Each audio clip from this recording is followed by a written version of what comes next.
Hello friends, good morning. तो आज हम लोग जो है सो कॉन्स्टिट्यूशन में आगे की डीलिंग करेंगे। तो आज हम लोग जो है सो 12 आर्टिकल से शुरू करेंगे, 12 से लेकर 35 तक। तो कल हमने जहाँ छोड़ा था वहीं से चालू कर रहे हैं। आपका आर्टिकल नंबर 12 जो है सो डिफाइन स्टेट करता है, ठीक है। तो स्टेट में जो है सो कौन कौन से आते हैं, जो लॉ मेकिंग है, जो लॉ को अप्लाई करने वाले हैं, या सब्सिडरी बॉडी है, या जहाँ और सुप्रीम कोर्ट के हिसाब से सरकार जिसको पैसा देती है चलाने के लिए, वो स्टेट की बॉडी में आती है। चाहे LIC हो गया, चाहे पब्लिक सेक्टर एजेंट हो गया, इवन एट NGO जिसको सरकार पैसा देती है वो भी आएगा, ठीक है। तो ये हमारा जितने भी पार्लियामेंट हो गया, स्टेट लेजिस्लेचर हो गया, CM हो गया, PM हो गया, जितने भी लोग हैं, ये सब लोग स्टेट सब्जेक्ट में आते हैं। तो ये डिफाइन किया गया है एक टेरिटरी को, एक तरह से कहा जाए तो किसके पास में लॉ बनाने का अधिकार है और किसके पास लॉ अप्लाई करने का अधिकार है, ये दोनों को इसमें काउंट किया गया, ठीक है।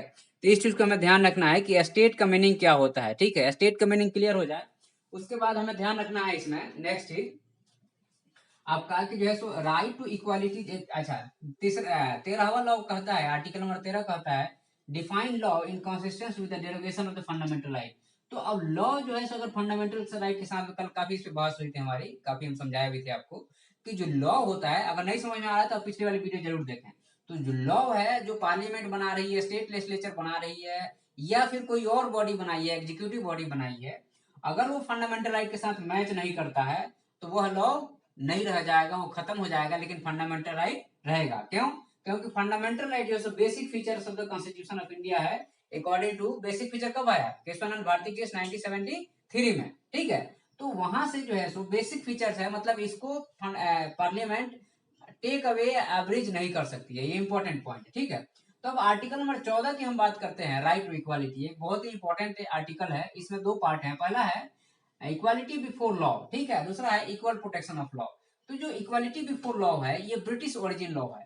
मतलब ब्रिटिश लोग लॉ के सामने सबको बराबर रखते थे। जैसे इंडिया में आए थे तो इंडिया में ऊंच नीच का भेदभाव बहुत था, तो वो ऐसा नहीं मानते थे। उनका ये कहना है कि हमें कास्ट से बाद में जाके जब उन्होंने फूट डालो राज करो, जैसे डिवाइडेड रूल का जो पॉलिसी अपनाए तो उन्होंने किया। लेकिन जो सैनिक हैं, बाकी सारी चीज हैं, उनको इंडियन को एक नजर से देखते थे, ऊपर नीचे नहीं देखते थे। क्यों?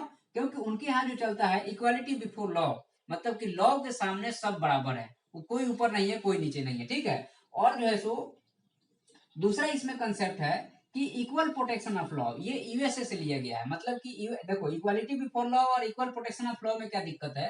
तो इक्वालिटी बिफोर लॉ का मतलब ये हुआ, जैसे अपने यहाँ जैसे जैसे ब्राह्मण, क्षत्रिय, वैश्य और शूद्र हैं, ये चार कैटेगरी में अपने यहाँ पूरा समाज बटा हुआ है। सच्चाई है, इसमें क्या नकारना है। तो इस सच्चाई में देखा जाए तो ब्राह्मण, क्षत्रिय, वैश्य और शूद्र, ये चार कैटेगरी में अगर हम इक्वल बिफोर लॉ लगा देते हैं ब्रिटेन का रूल, तो क्या होगा? ब्राह्मण हो चाहे क्षत्रिय हो, मान लो कि 10 रुपए केजी अनाज ब्राह्मण को दो चाहे क्षत्रिय को दो, दिक्कत क्या है? चाहे शूद्र को दो, तो ब्राह्मण और ऊपर होते जाएगा और क्षत्रिय धीरे धीरे उठेगा, तो ये गैप मेंटेन रहेगा। समझ रहे हो बात को? इक्वालिटी बिफोर लॉ का मतलब ये हुआ कि अगर आपने जो सबके सामने जो वेलफेयर स्कीम है एक साथ लागू करोगे तो गैप कभी खत्म नहीं होगा, ये गैप हमेशा क्या रहेगा? बना रहेगा। तो इस गैप को खत्म करने के लिए इनको रोक करके और इनको अपग्रेड करना पड़ेगा। रोकने का मतलब ये नहीं कि इनको जो है सो मतलब कहीं पे वो नहीं दिया जाएगा, लेकिन वेलफेयर स्कीम इनके लिए लागू किया जाए ताकि ये बराबर आ सके। मतलब शूद्र को ये बराबर, क्योंकि समाज में सब लोग बराबर है, सब लोग इंसान है, सब लोग ह्यूमन है, ठीक है, सब लोग जो है सो भगवान के संतान है, ऐसा माना जाए। अगर we all are the son of God, तो कोई बड़ा और कोई छोटा नहीं है। लेकिन जो इक्वालिटी बिफोर लॉ है, यह बोलता क्या है कि समाज में कितना भी वर्ग हो सबको एक नजर से देखा जाएगा।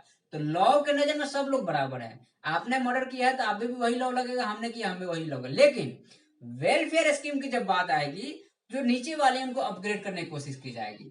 तो यही चीज USA में बोलता है कि इक्वल प्रोटेक्शन ऑफ लॉ। अब देखो, इक्वालिटी बिफोर लॉ, रूल के सामने सब बराबर हैं, लेकिन जो है so equal protection of law में क्या है कि जो है सो लाइक और अलाइक, मतलब ऊपर और नीचे वाले को अलग अलग, जैसे एक मान लो कि जो है सो जो शूद्र रह रहा है उसके रहने का लाइफ स्टाइल बहुत अलग है, तो उसके लिए जो है सो उस नजर से देख के उसका एक देखने का नजरिया अलग है।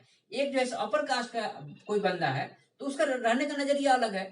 तो उसको हिसाब से जो लॉ होगा, और इनको जो है सो एक साथ अगर मैच कर देंगे तो बवाल हो जाएगा ना, कभी हो ही नहीं सकता है। इसलिए जो है सो जो जिस कंडीशन में है उस कंडीशन में उस लॉ को अप्लाई किया जाएगा। एक होता है general law, criminal law, civil law, वो जनरल लॉ है। अपलिफ्टमेंट का जो लॉ है, जो अपन वेलफेयर स्कीम की बात करते हैं, तो वहां पे जा करके आपका जो है सो यहाँ पे इक्वल प्रोटेक्शन ऑफ लॉ जब आएगा तो जो जिस कंडीशन में है, like should be treated alike, मतलब कि जो जिस कंडीशन में है उसको उसी कंडीशन में देखना पड़ेगा हमें, पूरे को सबको एक नजर से नहीं देख सकते हैं, समझ रहे बात को। तो ये है, तो अब यहाँ पे है कि सर्कमस्टांसेस जो है सिचुएशन, स्थिति, कंडीशन के हिसाब से देखना, और यहीं से रिजर्वेशन वगैरह कंसेप्ट आएगा धीरे धीरे आगे जब बढ़ेंगे हम, तो इक्वालिटी में ही धीरे धीरे रिजर्वेशन कंसेप्ट आएगा कि नीचे वालों को कैसे अपलिफ्ट करना, ठीक है। तो अब यहाँ पे क्या है कि जो है सो डिस्क्रिमिनेशन जो है सो नहीं होना चाहिए, जैसे एक नजर से देखेंगे तो डिस्क्रिमिनेशन होगा, इसलिए क्योंकि वो तो बहुत नीचे है और आप बहुत ऊपर है, दोनों को एक ही लाइट देंगे तो डिस्क्रिमिनेशन होगा ही होगा, क्योंकि आप उसको नीचे, आप आएंगे नहीं नीचे, वो जल्दी उठेगा नहीं, तो गैप मेंटेन रहेगा, तो समाज कभी इक्वल बनेगा ही नहीं, ठीक है। उसके बाद में बोलता है कि जो है सो हमें क्लास लेजिस्लेशन नहीं चाहिए। अब अंग्रेजों के टाइम में क्लास लेजिस्लेशन था, जमींदार को, राजा को अलग ट्रीट किया जाता है, उनको डायरेक्टली जो है सो गवर्नमेंट में काम पे रख लिया जाता था, लेकिन नीचे वाले को नहीं रखा जाता था। तो अब यहाँ पे क्या है कि क्लास लेजिस्लेशन की जरूरत नहीं है, और कहीं आर्बिट्रेशन पावर, ऐसा तो नहीं कि किसी पुलिस का जबरदस्ती उठा के बंद कर दे आपको, तो ये आर्बिट्रेरी पावर हुआ ना, ये लॉ के डिफाइन तो नहीं करता ऐसा। तो किसी के पास क्लास लेजिस्लेशन नहीं होना चाहिए, मास लेजिस्लेशन होना चाहिए। और दूसरा चीज है, किसी के पास में एब्सोल्यूट पावर और आर्बिट्रेरी पावर नहीं है कि आप कुछ भी करोगे, ऐसा नहीं है, ठीक है। उसके बाद में जो है सो ये जो रूल ऑफ लॉ का जो कंसेप्ट है, एक एवी डाइसी करके ब्रिटिश के एक जज थे, उन्होंने इसको दिया था, ठीक है। और इसके बाद में जो है सो एक और चीज है कि अब इसमें एक्सेप्शन है।